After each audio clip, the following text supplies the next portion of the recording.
Hello, Stacey. How are you today? I'm good. How are you? Good. I'm glad we are able to do this together. I think one of the biggest challenges we have is finding time in everybody's schedules to buddy up so that we can take 10 minutes out of our day to talk about some of these things. So it's the first time I think our schedules lined up. So here we go. That's true. Yes, busy.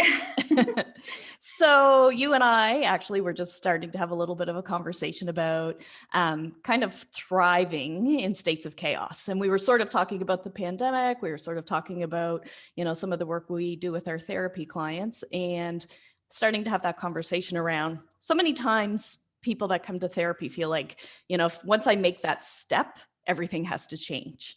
And you and I were just kind of starting to think about that whole idea of, is it change that we're looking for, or is it just opening ourselves up to being a little bit more curious about what we need, listening to our body, listening to our signals. So just curious if you have Yeah. some thoughts to share on that.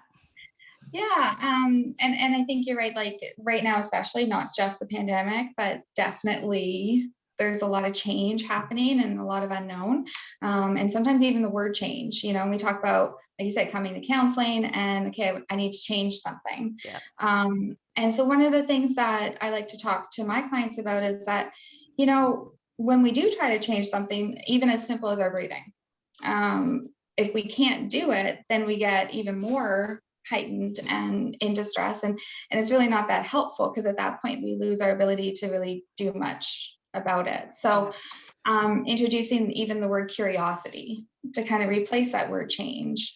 Because our bodies are they're like big message boards. They're trying to tell us something, and they'll start off by a small little message. And if we don't listen, then they get bigger and bigger. And some people, would relate that to like a big panic attack is kind of like the big message. But if we kind of slow that down a little bit and we start to just be curious about those messages, then I challenge people to think like, what does that open up for us? It opens up a possibility of understanding ourselves too. Yeah, definitely. When you were speaking, it makes me think about like, I like a lot of those quotes and mantras around you're not broken. Because I think sometimes people come to therapy because somebody has said you've got a behavior or a problem, or they recognize it in themselves that needs to be fixed, which, that's an overwhelming prospect to think about like something's broken, I'm not doing something right, and I got to do something to fix it. And I think what you're suggesting is similar to what I do with my clients as well, which is, maybe you're not broken. Like maybe it's not that something's gone wrong. Maybe this is just something that has developed to help you cope or survive. And it's got some purpose and it's got some benefit and it's got some meaning in your life. And I think the word, being curious is the perfect word because it's not about trying to fix or change. It's about understanding ourselves in a different way. Yeah. Yeah. Because exactly like you say, Lori, like if we can do that and be curious about it, then we can start to see what is it doing for us, even if it's the thing we don't like about ourselves. It's probably doing something for us because basic human nature is we don't really tend to continue something unless it does something for us or we're forced into it. But it's usually serving a purpose. Yeah. And so sometimes we can take that purpose and get it served another way. But we can't do that if we're not aware of it or don't spend a bit of time being curious about it too. Yeah, I think too, so many times you've probably had this experience too, like people who have been to counseling before kind of get some of the self-care habits and the good things and the Mhm. deep breathing and the grounding, and they kind of go, yeah, yeah, yeah. But I don't always feel like people know why they're doing that. Yeah, That's an yeah. important part of the whole thing. It's not just about breathing or just about like counting how many things are in the room around you. It's about understanding your own system. And I think, good therapy is about not that the therapist has all the answers for the things that are going to make you feel better. It's kind of a mutual relationship to start being a little bit curious about your system and understanding why your body does what it does or what that purpose is. So yeah. Yeah, because that gives and that I kind of see that as part of our role as therapists is to give that control back to our clients. So, understanding what these things are doing for your body and for yourself and your well-being gives you that control, which is so important for people. Yeah.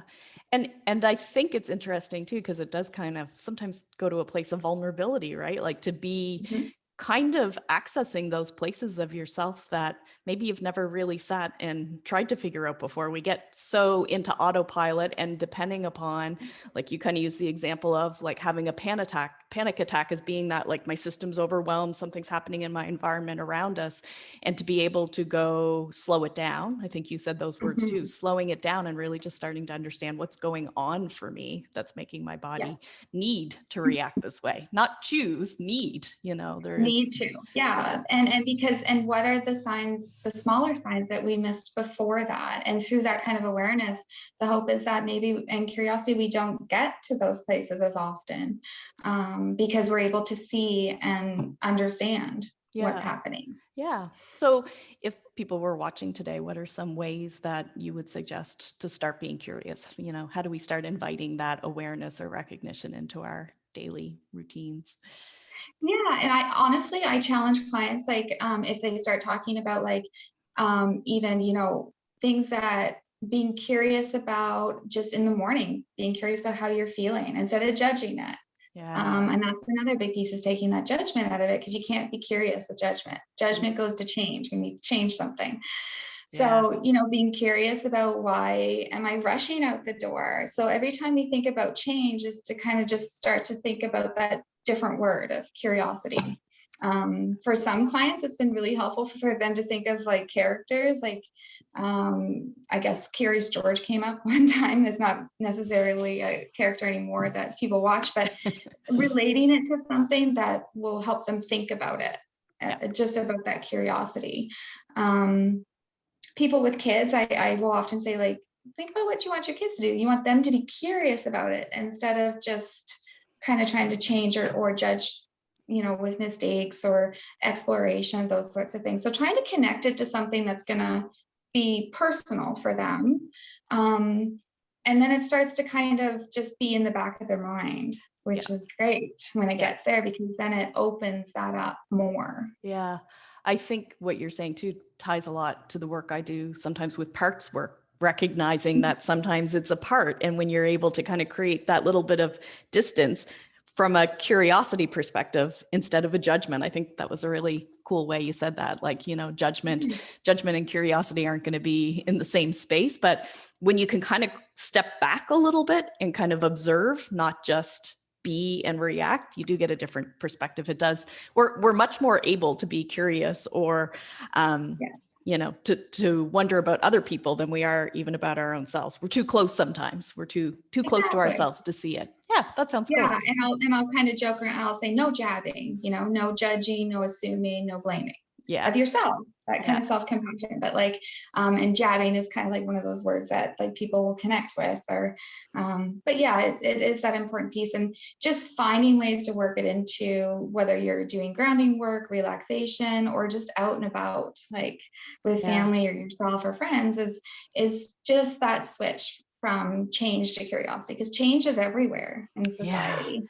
And sometimes I feel like this too, like especially on social media, like everybody's trying to motivate you to do something different, right? Like lose Yeah. weight, run a marathon, whatever it is, like be bigger, be Mhm. better. There's so much change conversation. And I don't know about you, maybe I'm just speaking from my own experience, but I find when I get too much change conversation, it makes me shut down.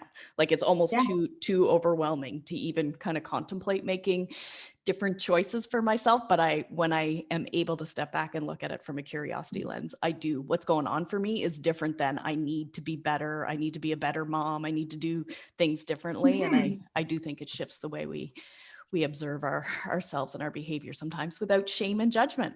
Yeah, Yeah. that's what Yeah, it's all about. absolutely. And it can really, it's kind of that starting point of, if you can be open with that, then you're just in a different place, looking at the different therapies or the different work that you want to do. You're not trying to change yourself, you're trying to grow. Yeah, I like that a lot. Awesome. Any closing thoughts or words that you'd like to share with everyone? We always try to keep these to about 10 minutes or less, just to give everyone a little snippet or a taste, but anything you'd like to add before we close out?